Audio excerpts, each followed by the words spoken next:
Selamat datang di channel Dondon Edu. Sesi kali ini kita akan belajar sedikit banyak tentang Big O Notation yang sedikit dilupakan oleh sebagian software engineer. Bahkan berdasarkan pengalaman saya sebagai software engineer, saya pernah menemukan teman-teman software engineer yang tidak memahami konsep ini. Definisi Big O Notation sendiri adalah mengukur atau menentukan efisiensi sebuah algoritma. Alasan kenapa kita perlu mempelajari konsep Big O Notation sendiri. Nah, yang pertama itu jika tidak memahami konsep Big O Notation akan sangat sulit nantinya untuk membuat atau membangun sebuah algoritma. Yang kedua, umumnya software engineer akan sangat kesulitan untuk mengoptimalkan ketika sebuah program menjadi semakin lambat. Dan ketiga, umumnya untuk pencari kerja, biasanya interviewer akan menanyakan tentang konsep ini. Jadi pahamilah konsep Big O Notation. Untuk kategori Big O Notation sendiri terbagi menjadi dua kategori. Yang pertama itu time complexity atau runtime, atau sebuah algoritma atau seberapa cepat algoritma dapat menyelesaikan suatu proses. Yang kedua adalah space complexity atau penggunaan ekstra memori atau seberapa banyak algoritma mengkonsumsi ekstra memori. Nah, untuk mengukur complexity, baik itu time complexity maupun space complexity, menggunakan acuan ukuran yang sama, yaitu order of one atau konstan, di mana kondisi algoritma bisa menyelesaikan suatu proses dalam waktu yang konstan atau algoritma tidak mengkonsumsi ekstra memori. Selanjutnya ada order of n atau linear, kondisi di mana algoritma dapat menyelesaikan suatu proses tergantung pada jumlah parameter atau algoritma mengkonsumsi ekstra memori sejumlah dengan parameter. Selanjutnya ada order logaritma n. Kondisi ini bisa dibilang lebih cepat atau lebih efisien ketimbang order of n atau linear, baik dari runtime maupun konsumsi memori.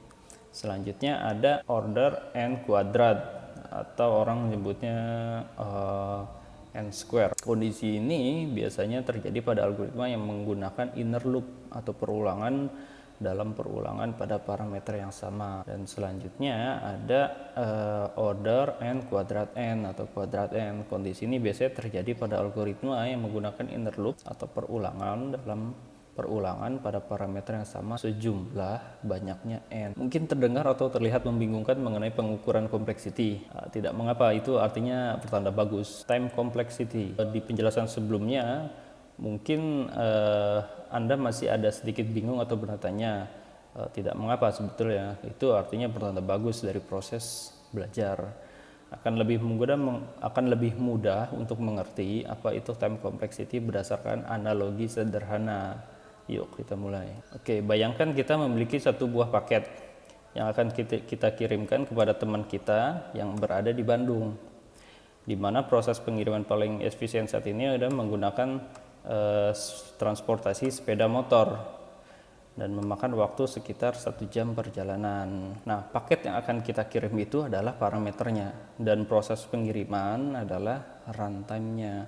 Karena proses pengiriman selalu memakan waktu 1 jam, maka time complexity-nya ada order of one atau konstan. Sekarang bagaimana kalau kita mau mengirim paket lebih dari satu ke teman kita yang berada di Bandung, sementara transportasi motor hanya bisa mengirimkan maksimal satu paket untuk satu perjalanan? Otomatis kita harus mengirimkan atau mengulangi proses pengiriman menggunakan sepeda motor sebanyak jumlah paket yang kita punya. Jika kita punya 3 paket dan proses pengiriman selama 1 jam, ya, maka kita memperoleh waktu 3 jam untuk paket yang akan kita kirim. Nah, di proses ini time complexity kita menjadi order of n atau linear, di mana n adalah jumlah paket yang akan kita kirimkan. Mari kita bandingkan secara bersamaan analogi pertama dan analogi kedua.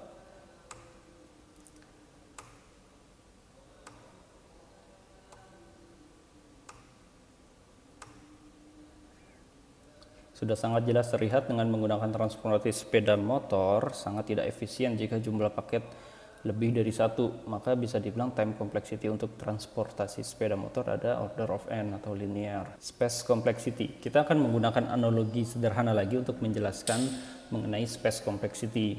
Memang agak sedikit lebih mudah menggunakan analogi sih. Dari analogi sebelumnya kita mendapatkan time complexity order of n atau linear atau mengulangi pengiriman sejumlah paket kita.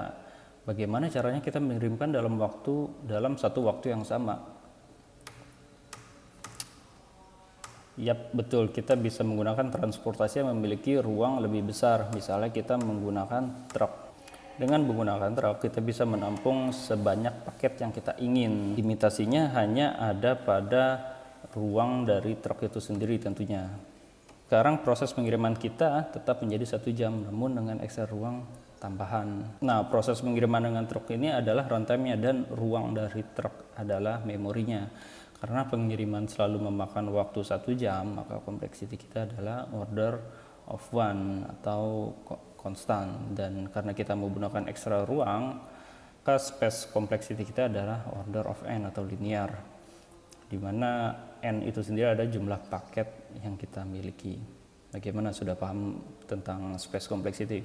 Mari kita bandingkan secara bersamaan transportasi sepeda motor dengan truk.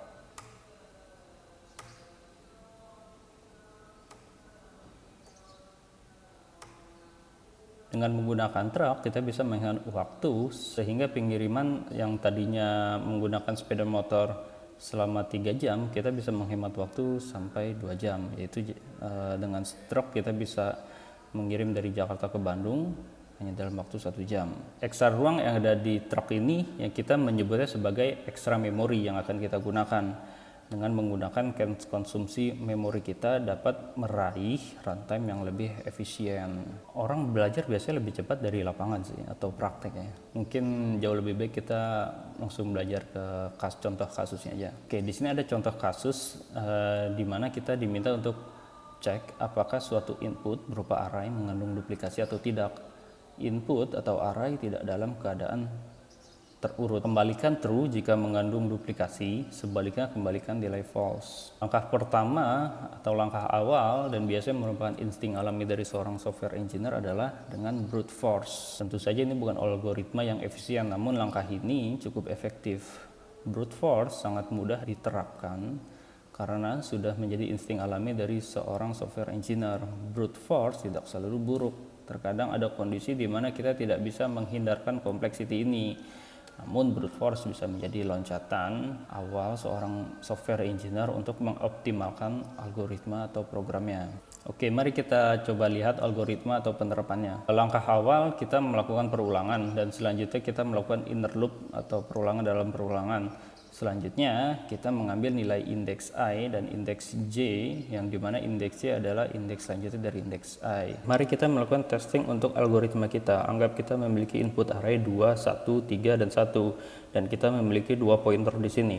Pertama value dari indeks I dan kedua value dari indeks J. Pointer pertama akan menunggu sampai pointer kedua selesai melakukan iterasi sampai array terakhir. Baru setelah itu pointer pertama akan bergerak 1 langkah ke depan dan disusul oleh pointer kedua yang akan melakukan iterasi lagi sampai array terakhir. Value dari pointer pertama saat ini adalah 2 dan value dari pointer kedua saat ini adalah 1. Lalu kita cocokkan 2 dengan 1, hasilnya tidak sama. Lalu pointer kedua bergerak ke indeks selanjutnya dan sekarang pointer kedua adalah 3 dan kita cocokkan lagi 2 dengan 3 dan hasilnya tidak sama. Lalu pointer kedua bergerak lagi ke indeks selanjutnya. Sekarang value dari pointer kedua adalah 1 dan kita cocokkan lagi 2 dengan 1 dan hasilnya tidak sama. Sekarang pointer pertama akan bergerak ke indeks selanjutnya. Sekarang value dari pointer pertama adalah 1 dan value dari pointer kedua adalah 3. Lalu kita cocokkan 1 dengan 3, hasilnya ada tidak sama. Lalu pointer kedua bergerak ke indeks selanjutnya. Sekarang value dari pointer kedua adalah 1 dan kita cocokkan 1 dengan 1 dan hasilnya adalah sama. Langkah selanjutnya biasanya dari seorang software engineer akan melakukan optimalisasi.